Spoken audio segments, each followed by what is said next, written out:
Stocks in the country are still adequate as reported last week.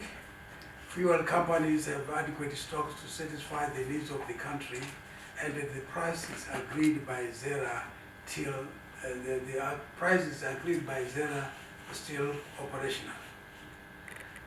These are in the range of $1.31 diesel and $1.41 petrol. Anyone pricing above these regulated fuel prices is doing so illegally. Price monitors are on the ground monitoring the situation.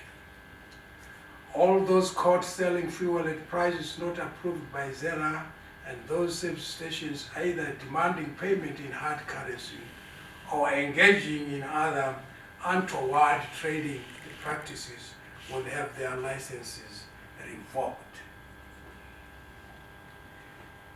Food sector.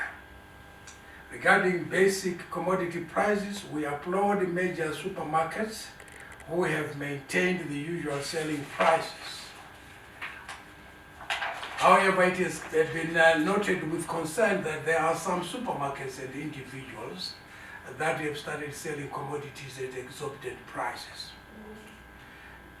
There are also some who are engaged in speculative buying in order to create artificial shortages. Government is warning those that have hiked prices and also those that are holding basic commodities in order to create artificial shortages to stop this practice forthwith. Government will take stern measures against those who continue to engage in such malpractices and who are bent in inflicting suffering on our people. Where there are genuine shortages, government is going to provide critical currency shortage support to the concerned manufacturers under a synchronized program to cover the supply gap through imports, while at the same time boosting local production capacity. Pharmaceuticals and health. Government is concerned with the challenges confronting the pharmaceutical sector, where prices for drugs are rising sharply, while in the same instances, patients are being forced to pay for drugs in hard currency. Steps are being taken to ensure the availability of foreign currency to the sector. Government is in discussion with pharmaceutical companies on an appropriate solution to the situation, bearing in mind the need to safeguard the good health of the citizens.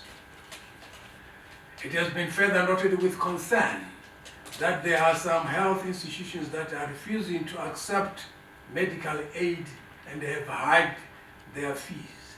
These institutions are encouraged to accept medical aid payments and not to hike their fees and not to respect parallel market transactions. Failure to comply with this, the minister has been directed to take drastic measures. The bread shortage. The nation is assured that there should be no panic with regard to bread shortages, as there is wheat coming into the country.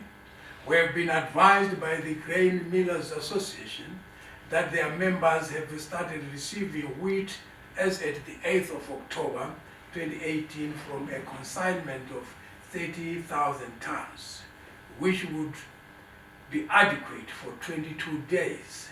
By that time, the local farmers would have started harvesting in earnest, and the sector would receive wheat from the local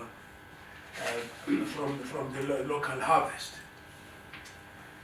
Exchange rate. The government position has not changed with regards to the bond note vis-a-vis the US dollar. We have been briefed about sectors under pressure and the government is taking corrective measures. I have instructed ministers to delve into the challenges and report back.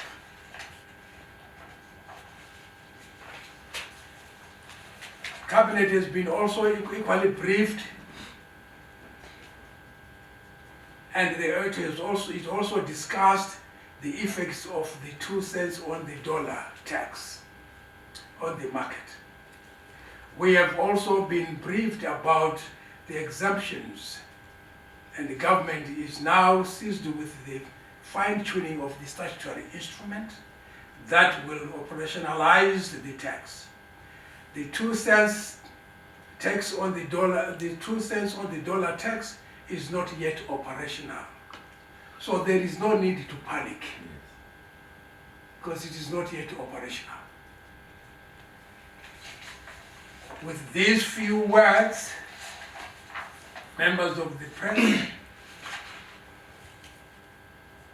we thought as government, and this committee established to look into the challenges that the country is facing, to brief you, and we've thus briefed you.